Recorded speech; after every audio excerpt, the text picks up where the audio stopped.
os catalãos querem se separar da Espanha. E vários outros, os escoceses querem se separar. Isso. Então, como é que a gente acha, se tem um monte de gente querendo se separar?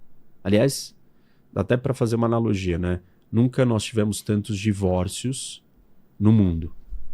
Imagina se o indivíduo quer se separar tanto cada vez mais, como é que as pessoas estão sonhando que o mundo inteiro, Vai se unir. coletivamente, vai caminhar para uma união? Sendo que o contexto político, geopolítico, econômico, social, todo leva a gente para mais separação. É a rede social criando os nichos isolados, é a polarização, é a economia do mundo, a globalização, é a guerra comercial, são as tarifas, é o fim da globalização, é o fim do livre comércio, são as guerras todos os momentos, são as rivalidades, as incertezas. As forças são todas de separação, não são de união. Num contexto desse, tudo que não vai acontecer é ordem. Então, não sei por que essa conversa existe. A não ser que... Fora que... ataque alienígena. Isso, de novo, essa é a única saída. Talvez, né? Mas dado o estado, o status e estado que nós estamos hoje... Acho que nem isso, né, une as pessoas.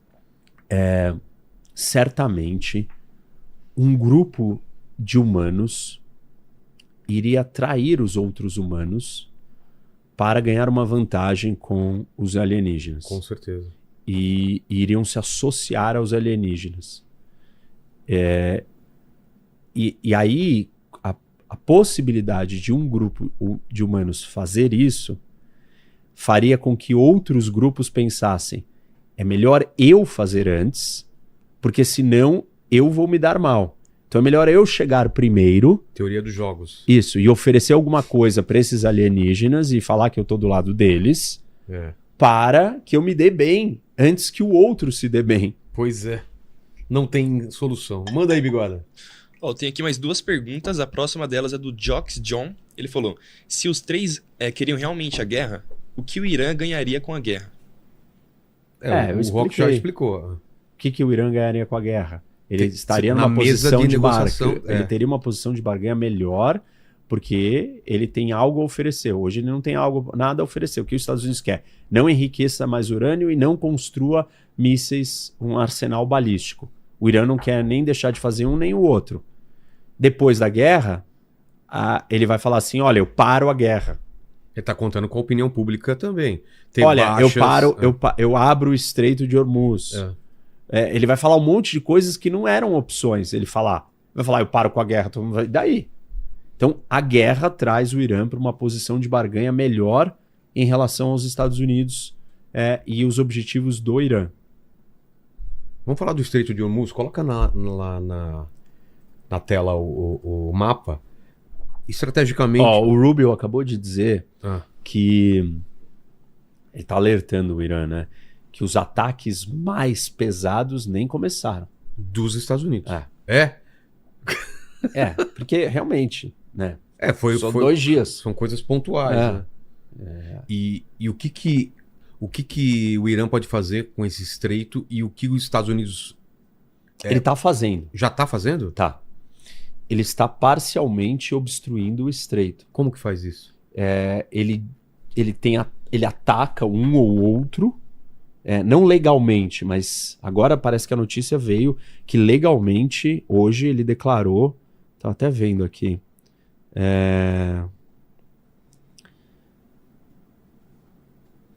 o estreito é aquele para cima de Dubai lá, é aquele estreito, né?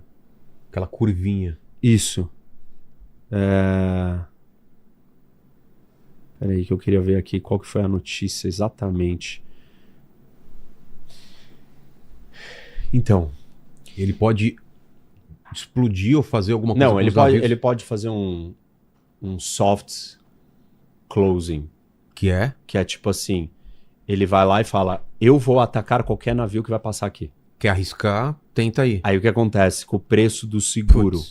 Explode. E aí nenhum cargueiro que transporta fala: eu não vou gastar esse dinheiro, não dá. Não vale a pena. Fora que tem um risco, de verdade, não é o seguro vai me pagar ou não. Eu vou perder o meu navio, Tipo, A não, tá bom, tripulação. não importa que você receba o dinheiro, eu vou perder o navio, quanto E a tempo demora para eu tripulação, comprar outro, construir outro e tal. Então tem esse problema.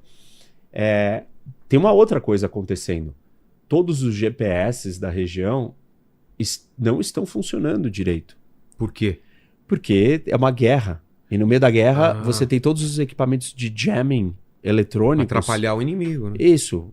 Todos os não mísseis, sabia os disso. drones precisam. Então, a navegação desses navios, o GPS desses navios não está funcionando direito. Não dá para eles navegarem um navio desse tamanho a olho nu sem o GPS. Ele tem que saber exatamente onde ele está indo. Então, prejudica ainda mais. Existe esse fechamento parcial. O que eu estava tentando ouvir aqui, que eu vi uma notícia, é que, que a Guarda Revolucionária disse que o Estreito de Hormuz está fechado. E isso não é eu vou atacar, não passe, isso é eu fechei. O Irã. Isso, o Irã dizendo isso. E que ele vai colocar fogo em qualquer navio que passe. Inclusive um foi atingido já. Já. É. Então, se ele fecha o estreito, Estados Unidos tem que intervir tem para que abrir. Todo mundo quer que abra. Então, esse é uma discussão. Mas o poder de fogo deles não tá lá, é distante. Ele tem botes, barquinhos, embarcações pequenas. Ah. E tem uma outra coisa que ele pode fazer que é muito mais severa, que é ele minar o estreito. Nossa. Minas marítimas. Isso aí é um outro nível de complexidade para retirar as minas. Com certeza. Por isso que um dos objetivos americanos nessa guerra é destruir a marinha iraniana. E conseguiu algo? Não, mas está afundando. Mas um dos 4 objetivos é destruir a marinha, para que o Irã não possa mais exercer influência no estreito, no Golfo, e atrapalhar todos os outros países da região. Caramba. Porque ele não precisa atacar só um país. Ele simplesmente fecha um lugar por onde todo mundo passa. Então, essa é a discussão. E aí, tem níveis, né, de discussão do que é fechamento, entendeu? Reduzir o fluxo enquanto a gente pode considerar um fechamento. Isso já foi feito em algum momento da história? Fechar esse não, estreito? Não. Caramba. 1/5 do petróleo do mundo passa por ali. Por isso que o preço, o dado que o Irã está fazendo Ainda e não falando, explodiu, né? o preço está muito baixo. Na guerra, quando a Rússia invadiu a Ucrânia, o petróleo bateu 130. E, tipo, isso daqui é bem pior do que a Rússia invadir a Ucrânia para a indústria do petróleo. Com certeza. Essa é uma discussão interessante, né? Todo mundo tentando prever o futuro, entendeu? Tentando... Então, vamos falar sobre isso. Vamos. Eu acho que todo mundo, economista, gente de geopolítica, políticos, estão...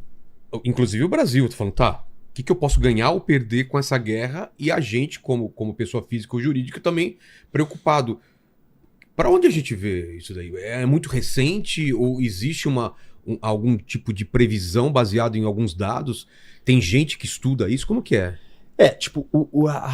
Não é simplesmente um chute, né? O campo do conhecimento, da previsão, ele é um campo difícil. Sim. A gente assiste isso todo dia, com pesquisa de opinião, de eleição, que não funciona. Inclusive com a pesquisa de opinião influenciando a eleição. Influencia a eleição e influencia... Porque o pessoal não leva isso em conta também. Errado. Não, mas hoje todo mundo já tem bastante preconceito. Né? Você fala, a pesquisa falou isso. A pesquisa é roubada, a pesquisa é mal feita. Esse instituto é comprado. Sim. Tem todo esse ceticismo. E por que tem esse ceticismo? Porque, pensa, não é que o instituto necessariamente tem malandragem. Mas se ele pergunta para você alguma coisa, né? Se ele pergunta para você, por exemplo, em quem você vai votar? O que você vai fazer? Você não tem, problema algum em fazer o quê? Em falar qualquer coisa, certo? Certo. Você não tem risco em falar ou não. Agora, quando existe um outro meio, isso é uma coisa nova, não é tão novo assim, mas agora que o mundo redescobriu isso, que são os mercados de previsão. O que é isso? Mercados de previsão são mercados onde as pessoas compram contratos de eventos futuros. Comprar contratos de eventos? Dá um exemplo. Por exemplo, sei lá, dentro do mercado de commodities e do mercado financeiro existe isso há muito tempo. Tá. Então imagina que você é um exportador, né? Você vende soja e o preço da soja está atrelado ao dólar. Sim. Então você tem um contrato em dólar, mas esse contrato, o preço do dólar pode variar. Como que você se protege disso? De eu não quebrar, né? Isso, porque você tem um contrato que você tem que fornecer um negócio em dólar E o dólar e pode se despencar, se o preço do dólar mudar demais, pode te destruir. Você pode ganhar dinheiro, mas você pode perder tudo. Exato. Pode Então, inviabilizar meu negócio. Mercados futuros foram criados para isso. Então você compra o dólar no futuro. Certo? Não. Isso já existe. Você compra um contrato de dólar falando, olha, eu acho que o dólar no futuro vai valer tanto. E imagina que você vendeu o dólar no contrato hoje do Sim. seu produto a um valor. Só que você tem medo que o dólar suba demais ou caia Mas eu demais. coloco no contrato que aconteça o que acontecer, o dólar vai valer tanto? Não? Não. É um outro contrato. Tá. Você tá vendendo soja, tipo, soja em dólar, tá? De um jeito. Pronto. Esse é um contrato seu. De soja em dólar. E aí, você tem um medo. Porque o seu contrato é em dólar, tá bom? Então você precisa de um outro futuro do que vai acontecer com o dólar. E aí você compra um contrato futuro de dólar. Aonde? Existem mercados que já fazem isso. Há anos, décadas. Tipo, uma coisa muito antiga. São os mercados futuros. A Bolsa Futura. BMF no Brasil. Tipo, e a Bolsa de Chicago nos Estados Unidos. Que são bolsas que vendem ativos futuros. Contratos futuros. Cara. Quanto que vai valer a soja daqui um ano? Quanto que vai valer o dólar daqui um ano? E como é muito dinheiro envolvido, a taxa de acerto dos caras é maior. Não, mas calma, eu não tô falando de previsão, tô te mostrando. Ah, tá. Eu tô te mostrando o que é a essência desse negócio. Entendeu? Tá. Então, veja. Isso existe, não é de agora. Existem mercados no mundo que tentam falar do futuro. Mercados financeiros.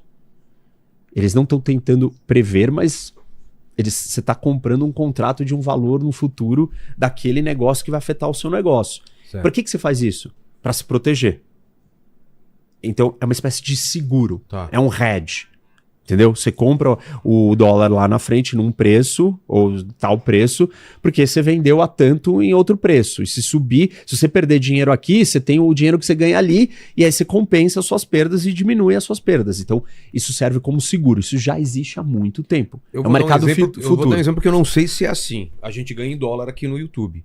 Eu Isso. posso chegar no meu banco e falar assim, eu vou travar o dólar nisso E eu vou receber lá, mas eu tô travando nisso. Eu posso ganhar ou perder, porque isso, o dólar... mas a operação para você travar o dólar aqui é o seguinte: o banco vai virar e falar assim: compra um contrato de dólar futuro X. Isso. É assim que ele fala. mais ou Exatamente menos isso. tá. Só que eu tô te dizendo na prática o que o banco, pra você travar, Sei, o que ele vai falar faz? para você. Ele vira para você e fala assim: tá, então pra gente travar nesse preço que você quer, vamos comprar um contrato futuro de dólar, sei lá quanto. Tá. Ele quer entendeu? uma contrapartida. Isso. Tá. E essa contrapartida existe num mercado, que é um mercado derivativo, Entendi. que é um mercado que comercializa o futuro das coisas, de ativos, commodities, dólar, ouro, sei lá, tudo. O que é o mercado de previsão? Ele é igual a isso, só que em vez da gente falar só, ele também fala dessas coisas, isso que é o interessante, mas em vez da gente falar só dessas coisas, ouro, dólar, soja, vamos falar de eventos. Eventos também? Isso. O que vai acontecer? Porque assim, a gente tá falando, qual vai ser o preço do dólar? Sim. É o preço de uma coisa. Vamos falar do evento X? Por exemplo, guerra, pandemia também? Isso. Vamos ter uma pandemia em 2026? Tipo, possibilidade. Qual é a porcentagem de chance de ter uma nova pandemia? A chance de ter uma guerra? É isso? Na verdade, a pergunta não é essa. A pergunta ô Vilela, você acha que vai ter uma pandemia em 2026? Pra mim, Isso, eu te pergunto. eu não sei. Tudo bem, você não tem uma opinião. Eu não tenho opinião. Então você não entra no mercado. E quem tem essa opinião? As pessoas têm. As pessoas têm opiniões. Ah, mas não necessariamente especialistas. As pessoas têm uma sensibilidade. Eu coloquei essa roupa ridícula e você ainda não se inscreveu, deu like e comentou? Que palhaçada!